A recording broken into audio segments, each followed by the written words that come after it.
So as we saw in the report this morning, inflation came in cooler than expected. Just about everybody was expecting inflation to be so much higher and stronger, and some people, the minority, knew that it wouldn't be. People who watch this blog, for example. And I heard on CNBC this morning when they were talking about it, talking about how it turns out that transitory may be the proper word. It may be transitory. They just had a mistake in the timing of it all. If you remember when the Federal Reserve first said that inflation was going to be transitory, I told you that they'd be proven right, but for the wrong reason. I still believe you can expect inflation to come down even more, especially with the incredibly quick decline in oil prices that we've seen lately. From a high of $112 a barrel or whatever it was, might have even been higher than that, it's come down to the high 90s now. That's a big move in a short time frame. And with my premise playing out as it seems to be, you can expect even more downward pressures on inflation. But you can see that the markets are taking off because it seems that if inflation is starting to cool off a little bit, that means that the Federal Reserve will need to raise interest rates less to get us out of this inflationary trap. And that means that we're less likely to drive right into a recession. There's less likely to be as many constraints on the economy self-imposed by the Federal Reserve. And so stocks are reacting to that. At the same time, there's a ton of momentum going into the markets, going into the fall. There's a lot of people who are expecting that a lot of the worst is behind us now. So it might be a good time to start cherry picking some of these opportunities. How that's going to work out remains to be seen, of course, and I do believe that there's potential for a lot more downside, but in the meantime, in the shorter term, all the momentum on the markets is pointing towards higher prices. And we've got a winner for the gold coin contest. And I hate to do this, but I'm not going to deal with all this till I get back to Toronto. I want to do it right, and I have to do it right. I got to do it from there. So we've got a winner. We've got the runner-ups. We're going to be giving out all sorts of prizes as soon as I get back to Toronto. And in case you're wondering where I am, I'm in Detroit right now. I went to my family reunion in Ohio. It was so cool. And I saw my cousin Jason for the first time in 40 years. And now he's got 3 kids. And I'm getting geared up to make one of the largest stock market purchases I've ever made. Not the largest, but a pretty big one. And it's going to be centered on and focused on some of these big gold mining companies, such as Barrick Gold, Newmont Mining, the big ones. Why not look for smaller companies that maybe have more upside potential? Because this is a play on gold. When gold prices increase, most gold miners do really well. And a lot of people, when they start seeing gold as performing, acting well, and they're going to want to get into that, get a piece of that, they're going to be going towards the largest gold mining companies first.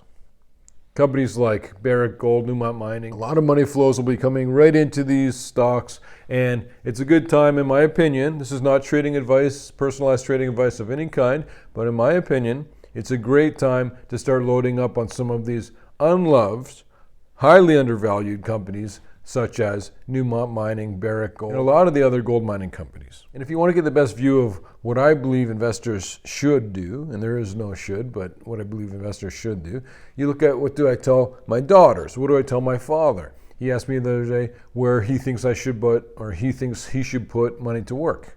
And I told him that if I were to do anything right now, I would buy into a lot of the largest, most secure gold mining companies out there, such as the ones I named. And if the American dollar starts losing value, if the price of gold increases, either case, that will be incredibly strong for gold prices themselves, for the commodity, and therefore by extension even more so for the gold mining companies. For those of you who are new here and don't know what my premise is, I'll tell you, and this is why you should subscribe to this channel. But my premise is that the economy itself is much weaker than is being told to everyone, and we're going to start seeing that play out. Even the strong jobs number was a bunch of waitresses and waiters more than anything else, anything in terms of manufacturing, anything in terms of things that would help strengthen the economy.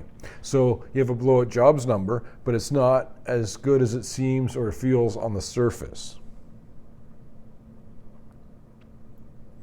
And as the economy itself contracts, it is in recession in terms of it's recessing right now. As it contracts, it's going to make it harder and harder for people to have a good quality of life. A lot of people will hold on to their money more when they have the option to spend it or not spend it. they won't spend it.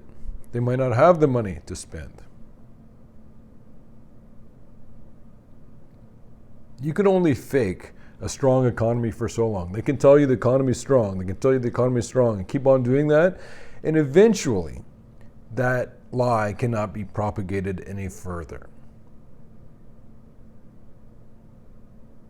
Like when they say there's no inflation and you see the inflation in front of your own eyes and you have to ask yourself, am I going to believe what I see or am I going to believe what they're telling me I need to believe? Inflation itself will be under pressure as the economy weakens, which means we won't need to raise interest rates as much to try and get inflation under control. But in inflationary situations, in deflationary situations, in disinflation, gold has shown historically it's performed well. But in addition to that, it'll be also a little bit stronger this time because we are closer and closer to the end of the US dollar itself. And you know that worldwide, there's a massive transition right now. There's a transition from conventional printed currency, fiat currency, to digital currency, which is also fiat currency. But I like to focus on what do we know? The things that we know for sure, because that's something that we can all agree on and see that, yes, I know that that's a true thing, and then you go from that base. So for example, what I'm trying to say is that we know there's unpayable debt levels.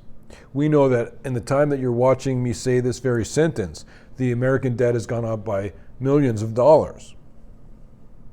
There's no end in sight, and no one's going to be able to do the political suicide that would be required to get the debt under control.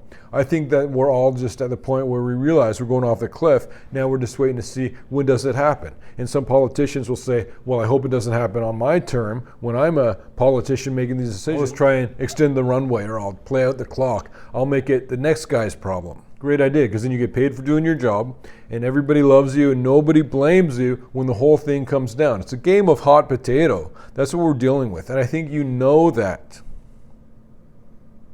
If you watch this video blog, I believe that you understand that for sure. Or you're not paying attention, or I'm not doing a good job explaining what I'm trying to say. We know that a recession is inbound. If it's not here this year, it's here next year. If it's not here next year, it's here the year after. And the longer it takes to get here, the more pain there will be once it does finally arrive. We also know that if you take a whole bunch of American dollars and put it underneath your mattress, put it on your desk at work, hopefully it doesn't disappear, you know that while it's just sitting there, it's decreasing in value. We know the American dollar has had a lot of strength, especially in relation to other currencies for a little while now, but that is looking like it's starting to top out. Inflation looked like it's topping out. I told you that. The American dollar's value is topping out. I'm telling you that. And we know that there are pseudo-friends, possibly enemies, who have an interest in the American economy doing poorly. And unfortunately, countries like China, for example, have the ability to choose to make a lot of pressure for the American economy by buying less treasury bonds, by releasing some treasury bonds, selling them. That can put a lot of pressure on the American financial system. And when you have a potential enemy who has the ability to mess with you, they tend to do some degree of the messing. We also know that we're at the end of the currency system, the American dollar basically. All currencies, fiat currencies, last a certain number of years, about 40 to 60. They always all eventually go to zero. And now there's a big push towards digital currencies. And people are misunderstanding this to mean that it's something different. It's something new, but it's not different in the underlying concept. It's still a fiat currency. And instead of a piece of paper in your hand with some ink on it to tell you what it's worth, there's a digit somewhere on your phone possibly that tells you here's how much value you have in electronic digits. But there's a whole malicious side to it, and I'll do a separate video about this, but the skinny is basically that with the digital currency, they can impose bail-ins, they can impose bailouts, they can impose negative interest rates, they can watch what you buy, they can choose to not allow you to buy certain things. Say, for example, you technically haven't paid your taxes. They can say you can't buy milk, which is great if you use it to encourage people to pay their taxes. But for example, what happens when the IRS makes a mistake? They just sent me a letter saying that I owe them $50,000 and a penalty. And then they sent me another letter I got while I was here in Detroit. I was so happy that says, yeah, we were wrong.